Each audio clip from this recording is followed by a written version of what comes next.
আমরা অনেক দিন ধরে ভাবছিলাম যে একটুখানি খানিকটা সময় কাটাতে হবে, একটু মানে একটা ছুটি চাই, একটু ছুটি চাই। তো আমাদের 3টে ফ্যামিলি মিলে আমরা একসঙ্গে ঠিক করলাম যে মাইথনের কাছে একটা রিসর্ট পেয়েছি, বেশ একটু অফবিট একটা এলাকা, খুব একটা লোকজন তেমন নেই, তেমন কোনো ওখানটাতে আর অন্য রিসর্টও নেই, তো আশা করা যায় নিরিবিলি হবে। তো সেই নিরিবিলি থাকবার আশাতেই আর কি এই আইরিস ভিলেজ রিসর্ট বুক করা।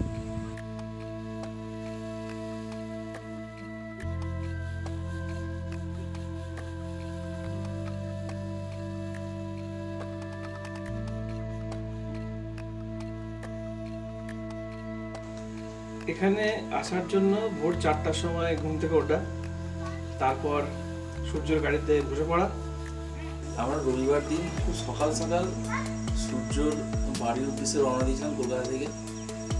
তো আমরা আগেও 3টে ফ্যামিলি, আমাদের ফ্যামিলি, অরিন্দমের ফ্যামিলি, সূর্যের ফ্যামিলি আগেও ঘুরতে গেছি।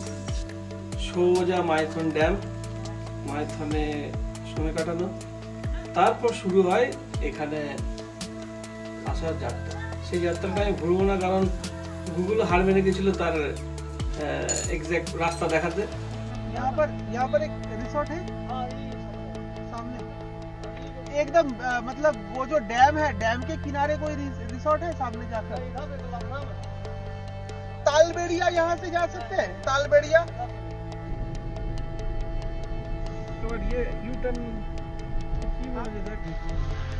गूगल बार-बार धोखा দিচ্ছে।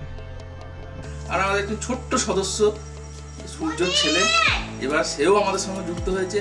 এবং সেই আশাটার সব থেকে মজার জিনিস হচ্ছে ওই দুই পাশে জঙ্গল, এটার একটা আলাদা মজা। তার মধ্যে আবার বুদ্ধি করে সূর্য একটু অরণ্যের দিন রাত্রির একটা থিম মিউজিকটা দিয়ে দিল, তো সেই একটা ফিলও চলে এলো যে মানে শহর থেকে জাস্ট কয়েকটা দিন একটু রিল্যাক্স করতে আসা। এসে লোকজন বললো এই জায়গাটার নাম তালবেড়িয়া, তেমন ভাবে মানে তালবেড়িয়া আবার ইয়ের দিকেও আছে, কি বলে আমাদের জায়গাটার নাম কি, বেলপাহাড়ি, ঝাড়গ্রাম, এই দিকটাতেও একটা তালবেড়িয়া আছে। বেলপাহাড়ির থেকে একটু এগিয়ে যেতে হয়, কিন্তু সেই তালবেড়িয়া আর এই তালবেড়িয়া কিন্তু একদমই আলাদা। এটা মাইথন ড্যামের যে লেকটা যেটা তৈরি হয়েছে, সেই লেকের পাড়ে এক তালবেড়িয়া। যে অবশেষে অনেক টালমাটালের পর শেষ হলো। 3টে জায়গায় যাব। প্রথমে হচ্ছে কালমাটার বিদ্যাসাগরের বাড়ি, তারপরে হচ্ছে পাত্রন কালীবাড়ি, তারপরে যে সিকটিয়ার যে ড্যাম আছে সেখানে যাব। তো ঠিক আছে, তারপরে আমার যাত্রা শুরু হলো এখান থেকেই। শ্যাম হচ্ছে হজমের দেবতা। হজমের দেবতা না, শ্যাম হজমের দেবতা, তার কারণ শ্যাম হচ্ছে এমনই হজমের দেবতা যে আস্তে আস্তে কাল থেকে যে মানুষের ওর কাছে আস্তে আস্তে করে আশীর্বাদ দিতে, পেটের রোগে ভুগি, সারা পৃথিবী পেটের রোগে ভুগছে, আর শ্যাম এরকম একটা জায়গায় আশ্রম করে বসে আছে হজমের দেবতা বলে। ঠিক আছে, মানুষ ওর কাছে আসে, ভালো হয়। এবার কিছু তো পত্র পত্রিকা থাকে যে খুঁজে বার করবো কি জিনিসটা, সেরকম একজন সাংবাদিক লেখালেখি শুরু করতে পারে যে এটা কি জানা দরকার। তারপর সে একবার ভিজিট করে, প্রথমবার কিছু বুঝতে, সর্বশেষে বুঝতে পারে যে ও আসলে হজমের দেবতা কিছু না, প্রতিদিন সকালে একটা প্যান্টি খায়। গিয়ে আমরা প্রথমে পৌঁছালাম বিদ্যাসাগরে। সেও একটা লম্বা কাহিনী। বিদ্যাসাগর হচ্ছে মেদিনীপুরের লোক, তার কর্মকাণ্ড কলকাতায়, তারপরে গোটা বাংলাতে।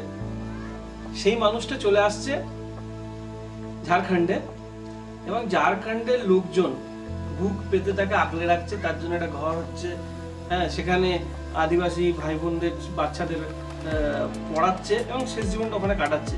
ওরা কিভাবে মানে এখন আগলে রেখে সেটাকে রেখে দিয়েছে, সেই বিদ্যাসাগরে ব্যবহার করা জিনিসপত্র দেখে এটা জাস্ট মনটা ভরে গেল। এত একটা শান্ত জায়গা, কিন্তু ঠিক তার পাশে হচ্ছে স্টেশন, তার পাশে বাজার, তার মধ্যে দিয়ে শুরু করলি যেখানে গাড়িটাও পেরোলো না, গাড়িটা বাইরে কোনো জায়গায় রেখে হেঁটে হেঁটে ওই জায়গাটায় আসা হলো, দেখা হলো। হ্যাঁ, ওই জায়গাটা দেখার মতো। সেখান থেকে আমরা মধুপুরের দিকে রওনা দিলাম, কারণ অনেকটাই বেলা হয়ে গেছিল। তারপর পাত্র কালীবাড়ি তো চা হলো না, মধুপুরে খাওয়া দাওয়া করলাম। মধুপুরে একটা হোটেল, নাম Kumar Biswas, Kumar international hotel, Kumar international hotel, Kumar international, ওখানে খাওয়া দাওয়া করলাম।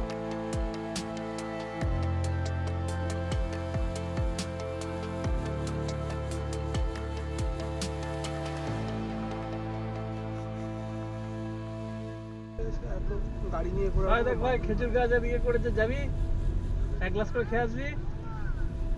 রস তো এখন খেজুরের রস কিরকম হয় বুঝতে পারছিস? 1:40 বাজে। মোটা হয়ে গেল, মোটা হয়ে যাবে। খেজুর রস আর খেজুর রস নেই, এটা গেজে গেছে। আর মালটা ওই গুড় যেটা বানিয়েছে সেটা আরো মানে ধরো কেজি 5 চিনি মেরে দিয়েছে তার সাথে, অসুবিধা নেই। কেজি 5 চিনি কোথায় কিনে আনবে না? এখানে তুই অরিজিনাল পাবি। তুই খালি আমাদের ওখানে আর তোর না না ওরকম নয়, আমাদের ওখানে কি চিনি মারে না নাকি? আমাদের ওখানে চিনি মারে, এখানে অরিজিনাল পাবি। 1 কিলো গুড়ের থেকে বেশি না। এটাই তো মানে কনসেপ্টটা তো এটাই ভুল। ও তো অবশ্য এখানে থেকে এখানে একদম সরল ভাই, ও মানবে না। সারাল সারাল নয়, এই জায়গাটা এখানে সারাল এই জায়গাটার কাছে হচ্ছে জামতাড়া, যেখান থেকে সমস্ত এই ফ্রড গুলো হয়। আর এরা নাকি সারাল। তুই আমাকে বোঝাতে এসছিস বল সারাল। সেখান থেকে আমরা আবার তখন প্রায় বিকেলের দিকে তখন আমরা রওনা দিলাম ড্যাম, যে সিকটিয়ার যে ড্যাম, সেইখানে আমরা গেলাম। সিটকিয়ায় একটা মজার জিনিস দেখলাম। হ্যাঁ, মানে একটা জিনিস মনে পড়ে যাচ্ছে যে শীতকালে শুধু উত্তরে হাওয়াও আসে না, সাথে কিছু পরিযায়ী পাখিও আসে। সেই পাখিদের সমাহার। মানে আমাদের কপাল হচ্ছে যে আমরা গিয়ে পৌঁছেছি, ওরা আমার জন্য ওয়েট করছিল, জাস্ট দেখলাম আর চলে গেল উড়ে। মানে যার যেখানে আর কি, যে যেখানে ওখানে বাইরে থেকে এসে যেখানে যারা বাসা বেঁধেছে সে সেই জায়গায় গিয়ে চলে গেল। আর ওটা দেখার মতো জিনিস ছিল। আর একটা ওখানে দেখার মতো জিনিস দেখার নয়, মানে ওটা স্বাদ নেওয়ার মতো জিনিস হচ্ছে মোষের দুধের চা। ওই দুধের চা যারা শিখিয়ে আজ দয়া করে খাবেন, রিকোয়েস্ট। ওই দুধের চা খেলে বাকি সব ফেল। ড্যামের এক পাশে তো জল, আর একদিকে নিচে পুরো শুকনো মেঘে পাথর পাথর বেরিয়ে গেছে। তো আমরা সেখানে নামলাম। সেই নামাটাও খুব কঠিন নামা, প্রচুর সিঁড়ি, বড় বড় সিঁড়ি। সেই নেমে বাচ্চাদেরকে নামিয়ে সবাইকে নেমে ওখানে একটু মজা করলো, সবাই আনন্দ করলো। বাচ্চারা ঢিল ছোড়াছুড়ি, আওয়াজ করা, প্রচণ্ড ইকো হচ্ছিল জায়গাটা। হ্যাঁ, একটা বিস্তীর্ণ এলাকা। খুব মজা করলো বাচ্চারা, আমরাও একটু উপভোগ করলাম, ছবি তুললাম। তারপর ওঠাটা, নামার সময় নেমে গেলাম, ওটার সময় খুব কষ্ট হয়েছে। আমরা এটা একটু বুঝে নেবেন আর কি, নামার পর ওখান থেকে সেই অত বড় সিঁড়ি আর অতগুলো সিঁড়ি, সে উঠে একটু হাঁপিয়ে তারপর ওখানকার বিখ্যাত মোষের দুধের চা খেয়ে তারপর আবার হোটেলের উদ্দেশ্যে ফেরত আসলাম। তার সেদিনকে রাতে বিভিন্ন জায়গায় ঘুরে এসে ক্লান্তি তো সবাইকে খেয়ে বসেছিল, ক্লাস করে নিয়েছিল। তারপরেও আমাদের মজা খানিকটা বাকি ছিল। অত ঠান্ডার মধ্যে আমাদের জন্য বোনফায়ারের ব্যবস্থা হয়েছিল। বোনফায়ার হলো আমরা সকলে, সমস্ত ফ্যামিলি, সবাই মিলে ঘিরে ঘিরে বসে একটু আড্ডা, গান, হই হট্টগোল সেটা নিয়েও হলো। সেটা নিয়েও বেশ খানিকটা সময় কেটে গেল। অনেকটা সময় কাটার পর একটু খাওয়া দাওয়া করে নিজের নিজের বিষয়ে চলে গেলাম। Irish village resort. এখানটাতে 4টে রুম রয়েছে, যেগুলো আর কি আমাদের লেক ফেসিং। আর 4টে মাড হাউস হয়েছে, সেগুলো লেক ফেসিং নয়, কিন্তু সেগুলো বেশ সুন্দর, মানে একেবারে কাছাকাছি তো এবং এখানটাতে থাকলে পরে বেশ কিছু সুন্দর সুবিধা রয়েছে আর কি, যে মানে এখান থেকে বেরিয়ে বেশ গ্রাম ট্রামগুলো দেখা যায়। এইগুলো একটা ইন্টারেস্টিং জিনিস। এছাড়া আরেকটা জিনিস হচ্ছে, এখান থেকে বেরিয়ে একদম সোজা একটুখানি এগিয়ে গেলে পরেই লেকের অ্যাক্সেসটা রয়েছে, লেকে একদম চলে যাওয়া যায়। আর এইখানটাতে যে যিনি বানিয়েছেন না কেন, খুব সুন্দর করে সাজিয়েছেন আর কি এই জায়গাটাকে। একটা সুন্দর একটা ছোট্ট একটা জলাশয় করেছেন, যেটা দেখে মনে হচ্ছে ওয়াটার ট্রিটমেন্ট প্ল্যান্ট আর কি, মানে গ্রে ওয়াটার ট্রিট করে আর কি এই জায়গাটাকে করেছে। আর তার সাথে একটা শালুকের জন্য একটা ছোট্ট একটা জায়গা রেখেছে আর কি, সেখানটাতে শালুক হচ্ছে। এখানে মজাটা হচ্ছে যে মানে আমরা যদি ভাবি যে এখানে আসবো, থাকবো, আর এখান থেকে কিছু জিনিসপত্র দেখতে, আমার মনে হয় সেটা খুব বোকামি হয়ে যাবে।